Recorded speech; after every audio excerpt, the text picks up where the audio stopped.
Voilà, bonjour à toutes et à tous. Je vous souhaite la bienvenue dans mon salon. J'espère qu'en ce jour du 18 avril, samedi 18 avril, vous allez tous bien, que vous supportez avec patience ce temps de confinement qui devient long.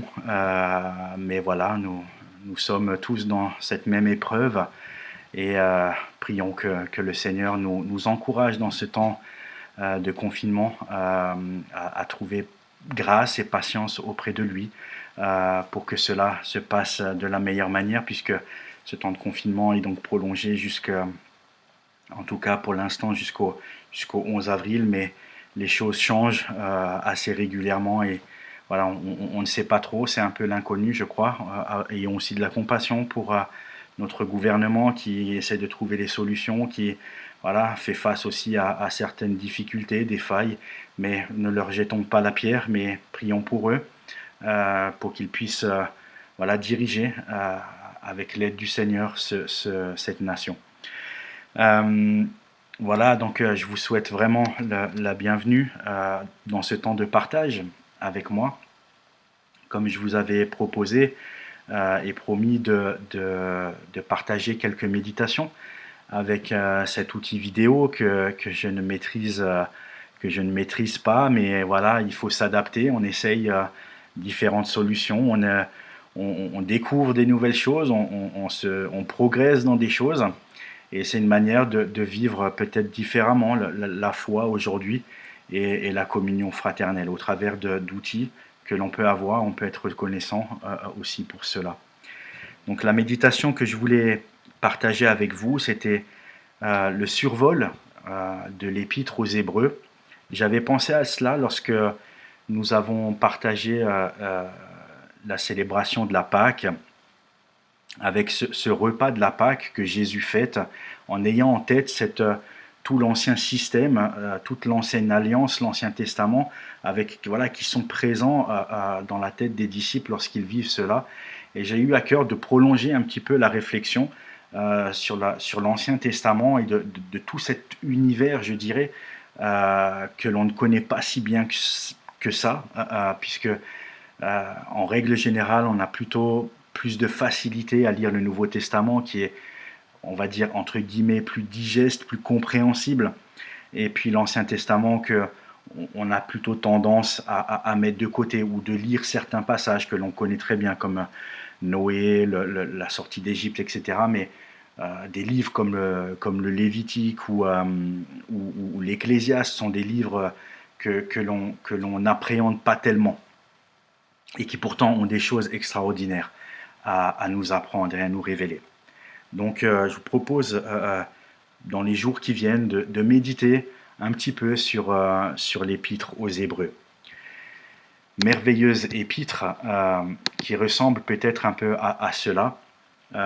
Donc c'était vraiment un univers, une ambiance qui reflète l'Ancien Testament. On y voit sur ces quelques images le mur des lamentations à Jérusalem, que certains, je le sais, ont déjà pu visiter ou qu'ils visiteront, Dieu voulant, dans les prochains temps. Le mur des lamentations qui représente le temple qui a été détruit et un lieu hautement, je dirais, entre guillemets, sacré pour les juifs religieux qui viennent adorer Dieu à cet endroit-là. Et puis situé à gauche de votre écran, un bout de parchemin biblique sur lesquels j'ai juste rajouté dessus le nom de Jésus en forme de croix, comme pour signaler que toute la Bible tend à nous révéler le Christ. Toute la Bible, le plan biblique, c'est de révéler le salut et l'auteur du salut qui n'est autre que Jésus-Christ. Donc toute la Bible reflète ou tend à pointer vers la personne de Jésus. Je ne sais pas si vous êtes comme moi, ou je pense que chacun, à un moment ou un autre de sa vie, dans sa relation avec la Bible, a peut-être déjà fait l'expérience frustrante de lire l'Ancien Testament sans vraiment comprendre ni la signification de ce que le texte dit, ni son application une application d'un texte écrit il y a des milliers d'années pour nous aujourd'hui? Qu'est-ce que ça change aujourd'hui? Qu'est-ce que ça apporte pour nous dans notre contexte? Alors si tel est le cas, et que vous avez envie d'approfondir l'Ancien Testament, que vous avez envie de mieux comprendre certaines choses de l'Ancien Testament, alors la lettre aux Hébreux est l'outil idéal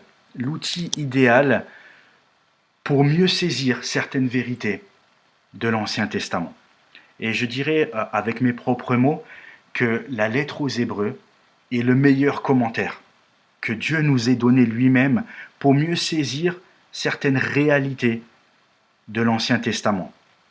Ce que je veux dire, c'est que on ne peut pas laisser tout simplement l'Ancien Testament de côté et privilégier uniquement le Nouveau Testament, puisque toute la Bible est la révélation de Dieu.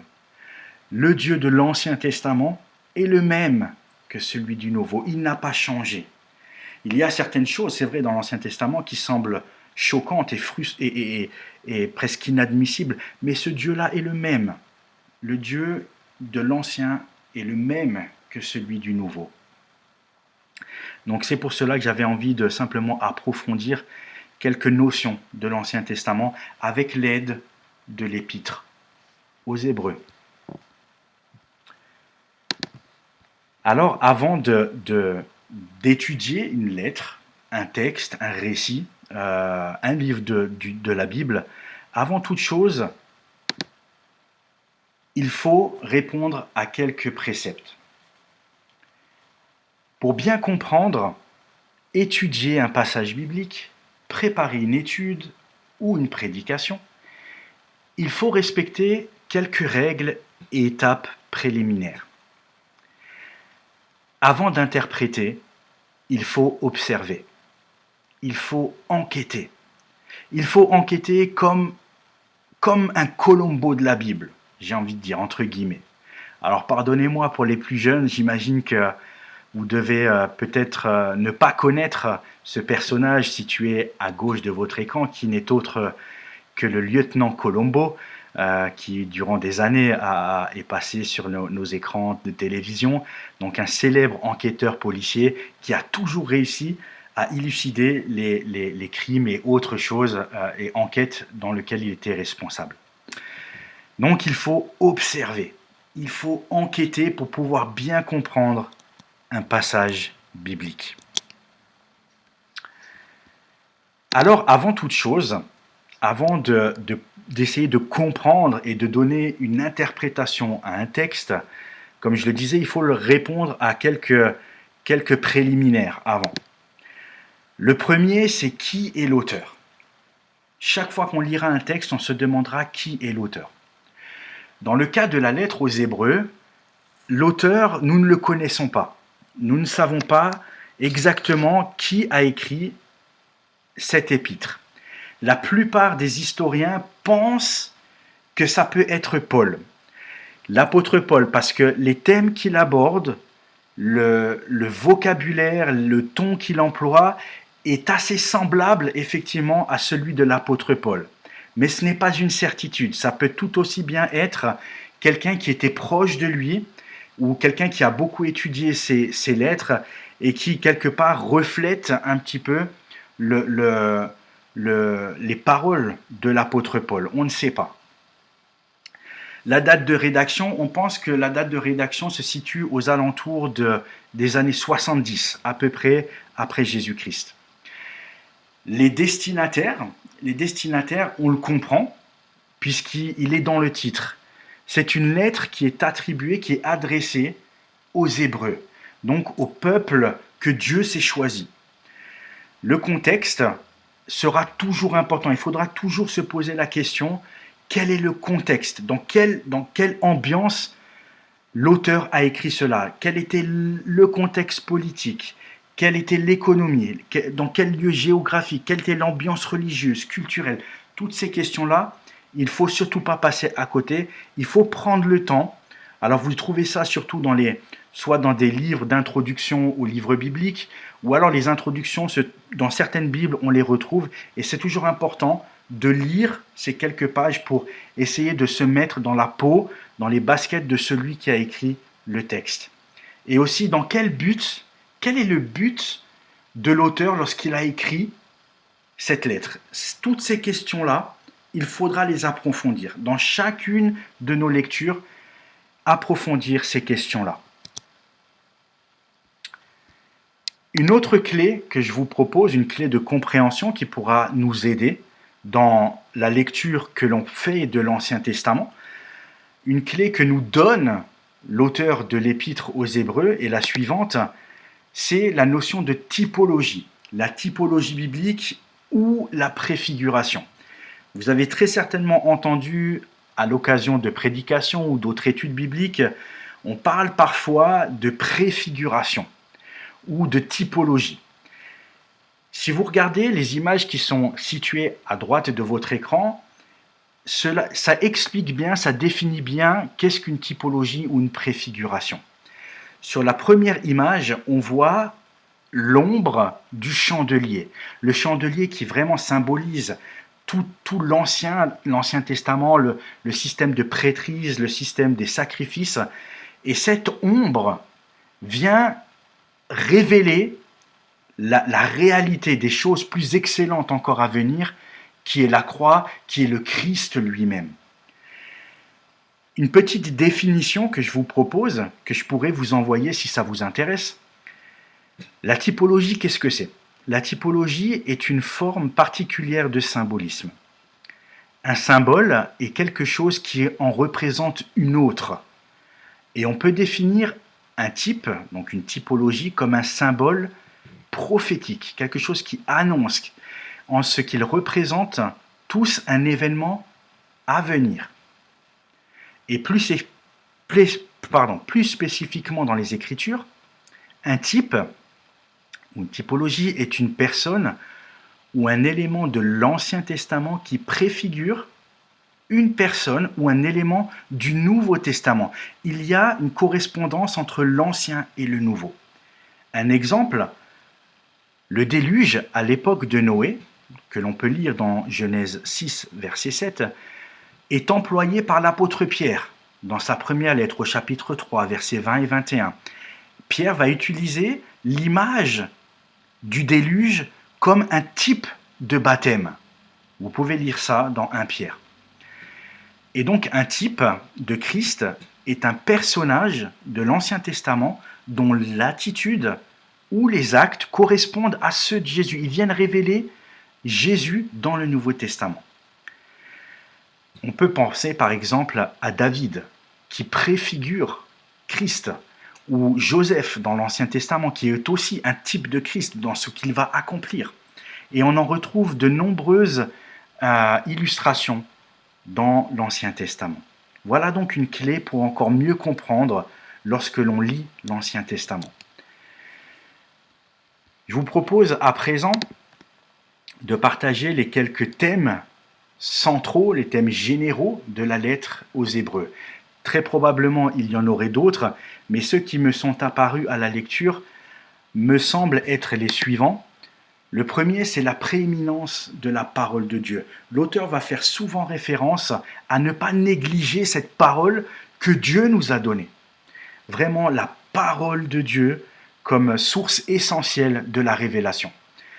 Deuxièmement, je me suis trompé dans le petit point, donc c'est le petit 2 et non pas le petit 3. La prééminence de Jésus sur l'ancienne alliance. La prééminence de Jésus sur l'ancien système, sur tout l'Ancien Testament. Non pas que l'Ancien Testament soit périmé ou désuet ou qu'il n'ait pas d'importance, pas de force en lui-même, mais tout simplement que l'Ancien Testament est aussi une ombre des choses à venir et Jésus est celui qui est révélé. Enfin, en troisième point, la nature divine sera mise en évidence dans la lettre aux Hébreux, la nature à la fois divine et la nature humaine aussi de Jésus. Et enfin, on trouvera parsemé par-ci par-là dans la lettre aux Hébreux des avertissements, des mises en garde, par exemple contre la négligence envers le salut, envers la parole de Dieu, et un certain endurcissement. Voilà les choses qui me semblent vraiment émerger de cette lettre aux Hébreux.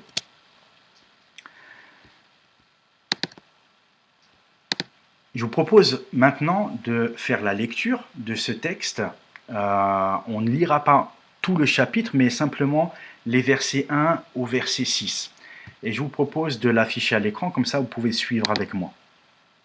Verset 1 au verset 6. Après avoir autrefois, à plusieurs reprises et de plusieurs manières, parlé à nos pères par les prophètes, Dieu dans ces derniers temps nous a parlé par le Fils qu'il a établi héritier de toutes choses, par lequel il a aussi créé le monde, et qui, étant le reflet de sa gloire, l'empreinte exacte de sa personne, et soutenant toutes choses par sa parole puissante, a fait la purification des péchés, et s'est assis à la droite de la majesté divine dans les lieux très hauts, devenu d'autant supérieur aux anges, qu'il a hérité d'un nom plus excellent que le leur. Car auquel des anges Dieu a-t-il jamais dit « Tu es mon fils, je t'ai engendré aujourd'hui. Et encore, je serai pour lui un père, et il sera pour moi un fils. » Et lorsqu'il introduit de nouveau dans le monde le premier-né, il dit que tous les anges de Dieu l'adorent. Les éléments qui me semblent importants dans ce texte, bien sûr, là aussi, il y en aurait d'autres, mais me semble être ceci. Premier verset, verset 1, Dieu parle. Dieu a parlé à plusieurs reprises et de plusieurs manières. Il a parlé à nos pères, par les prophètes, il a parlé à nos ancêtres de la même manière. Et Dieu, dans ces derniers temps, il a parlé par le Fils. Le Fils, Jésus, qui est donc, verset 3, le reflet de la gloire de Dieu, l'empreinte exacte de sa personne. Et sa parole, la parole de Christ, est toute puissante. Et ce Christ, Jésus, a fait la purification des péchés. Jésus, verset 4, est supérieur aux anges. Et nous verrons dans cet épître que cette formulation de supérieur, d'excellence, sera exprimée à plusieurs reprises par l'auteur de l'Épître aux Hébreux. Christ qui sera supérieur aux anges, Christ supérieur à Moïse, Christ supérieur au système des sacrifices, Christ supérieur au temple, Christ supérieur à tout. Et que Christ, les anges de Dieu, l'adorent. Je vous propose simplement 3 points que je ne commenterai pas longuement, avec le titre suivant, Sachons entendre, sachons écouter et croire ce que dit Dieu. Dans ce plan, 3 choses sont mises en évidence. Le premier, c'est que Dieu dit que Jésus est le reflet et l'empreinte exacte de son être. Jésus est l'empreinte exacte de Dieu lui-même. L'apôtre Paul, dans l'Épître aux Colossiens, dira la même chose. Il dira que Jésus, est l'empreinte exacte, la représentation exacte de Dieu. Toutes les choses qui étaient précédentes ne représentaient que imparfaitement Dieu. Mais Christ lui-même vient donner un reflet exact de ce que Dieu est. Quand Jésus dira « Celui qui m'a vu a vu Dieu », c'est dans ce sens que cela s'inscrit. Celui qui a vu Christ, celui qui entend Christ, celui qui comprend Christ, a vu Dieu. Deuxièmement, Dieu dit que Jésus a fait la purification des péchés, au verset 3. Jésus vient une fois pour toutes. C'est ce que l'apôtre, alors c'est pas l'apôtre, je dis l'apôtre, mais l'auteur de l'Épître aux Hébreux va dire quelques chapitres plus loin, et j'en fais avec vous la lecture au chapitre 9, je prends ma Bible. Hébreux chapitre 9, verset 12, où il est écrit « Jésus est entré une fois pour toutes. Il est entré une fois pour toutes dans le lieu très saint, non pas avec le sang des boucs ou de jeunes taureaux, mais il est entré une fois pour toutes avec son propre sang. Une fois pour toutes. Et il nous a obtenu ainsi une rédemption éternelle.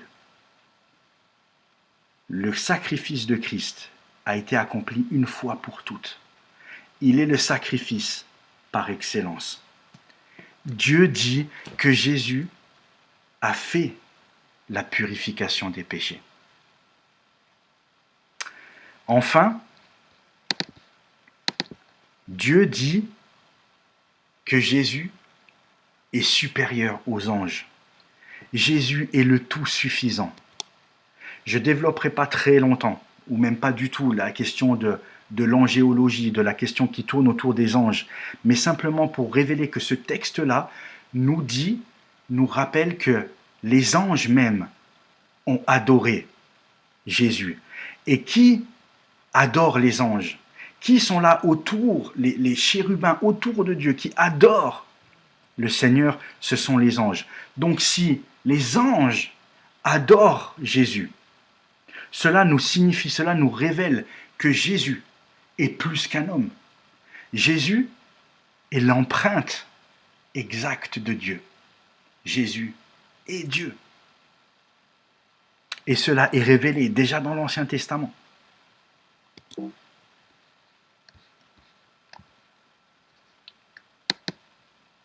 J'aimerais simplement conclure avec vous, avec cette petite formulation que je vous propose. En ces jours de confinement, peut-être que nous pourrions profiter pour approfondir notre amour et notre connaissance de l'Ancien Testament. Un encouragement aussi de ne pas donner trop d'importance dans ce que nous entendons, dans les médias, dans Internet, dans les livres, qui ne sont pas toujours fiables. Et je dirais même, peut-être que je vais choquer certains, ou passer peut-être même pour un hérétique, mais ne donnons pas trop d'importance même à la théologie. Qu'elle soit baptiste, pentecôtiste, anabaptiste, ou autre, qu'importe. Parce qu'elles ne sont qu'une interprétation. Je ne dis pas que ces livres sont inutiles, absolument pas. Ils m'ont énormément aidé dans ma compréhension. Mais ce que je veux dire, c'est que il ne faut pas remplacer ces livres par la Bible. La Bible elle-même révèle qui est Dieu. Et la Bible s'interprète par la Bible. Je vous fais une dernière citation de l'apôtre Jean au chapitre 1, verset 17. Lorsque Jean dit que la loi qui a été donnée à Moïse, la loi est venue par Moïse. Dieu a donné la loi au travers de Moïse, qui Moïse aussi d'ailleurs, est un type de Christ, une préfiguration de Christ. La libération de l'esclavage va préfigurer la libération du péché pour apporter la rédemption. La loi a été donnée par Moïse, mais la grâce et la vérité sont venues par Jésus-Christ. Alors je nous propose tout simplement d'essayer de lire, de prendre un peu de temps pour lire peut-être des livres qui semblent difficiles de l'Ancien Testament, avec ces quelques clés de compréhension pour nous aider à mieux appréhender l'Ancien Testament. Retenons donc tout simplement ce que j'ai proposé. Sachons entendre. Aujourd'hui, il y a beaucoup de silence autour de nous, on n'entend plus trop les voitures, on a le temps d'entendre des choses que d'habitude on n'entend pas. Sachons entendre aujourd'hui dans ce silence ambiant, sachons écouter et croire ce que Dieu dit ce que Dieu dit, non pas de ce que les autres disent, ou même de ce que le pasteur dit. Je suis là devant vous en train de vous dire des choses, mais vérifiez toujours si ce que je dis est exact. Je vous encouragerai jamais assez à vérifier, parce que l'interprétation que l'on peut donner peut être imparfaite, mais la parole de Dieu est fiable et sans défaut. La parole de Dieu. Je vous encourage donc à lire en tout cas ce chapitre 1 de l'Épître aux Hébreux. Et je vous donne rendez-vous dans quelques jours pour la suite de la méditation, de l'approfondissement de cette lettre au chapitre 2. J'espère en tout cas que vous avez passé un moment agréable, que cela s'avérera utile et passionnant. Et je vous dis à très bientôt. Que le Seigneur vous bénisse, qu'il vous enrichisse de ses gloires, de ses bénédictions. Amen.